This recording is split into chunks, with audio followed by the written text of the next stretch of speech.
দীর্ঘ ২ বছর পরে বাবার বাড়িতে গিয়ে এরকম একটা দুঃসংবাদ শুনতে হবে কখনো কল্পনা করতে পারিনি। হ্যালো এভরিওয়ান, আসসালামু আলাইকুম। কেমন আছেন সবাই?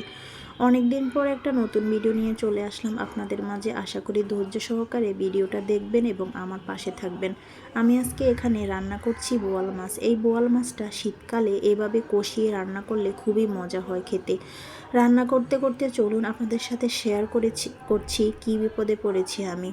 দীর্ঘ ২ বছর পরে বাবার বাড়িতে গিয়েছিলাম খুবই হাসি মুখে আনন্দ নিয়ে।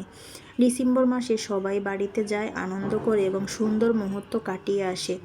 ১০ তারিখে আমি বাবার বাড়িতে গিয়েছিলাম। বাবার বাড়িতে যাওয়ার কিছুক্ষণ পরেই খবর শুনতে পেলাম আমার হাজব্যান্ড মসজিদ থেকে নামাজ পড়ে আসার সময় পা পিছলে পড়ে হাত ভেঙে ফেলেছে।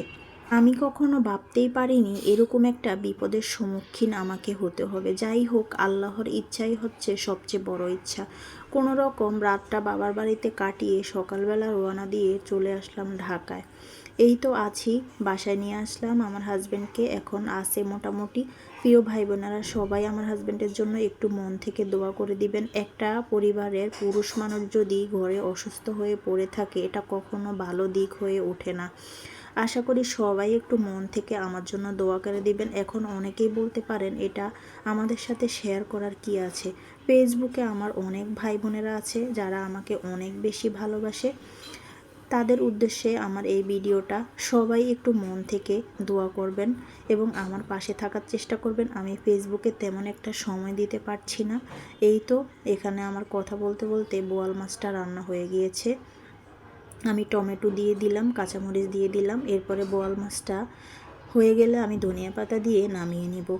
আমরা বান্দারা অনেক পরিকল্পনা করে থাকি, কিন্তু আল্লাহ আমাদের বান্দাদের জন্য যেটা ভালো সেটাই সব সময় পরিকল্পনা করে রাখেন। আমাদের জন্য যেটা উত্তম সেটাই আল্লাহ করবেন। আল্লাহর সিদ্ধান্তই হচ্ছে বড় সিদ্ধান্ত। আলহামদুলিল্লাহ, আল্লাহ তার বান্দাকে কখনোই নিরাশ করে না। যেটা বান্দার জন্য রেখে থাকেন সেটার পিছনে নিশ্চয়ই কোনো ভালো উদ্দেশ্য আছে। সবাই ভালো থাকবেন। আল্লাহ হাফেজ।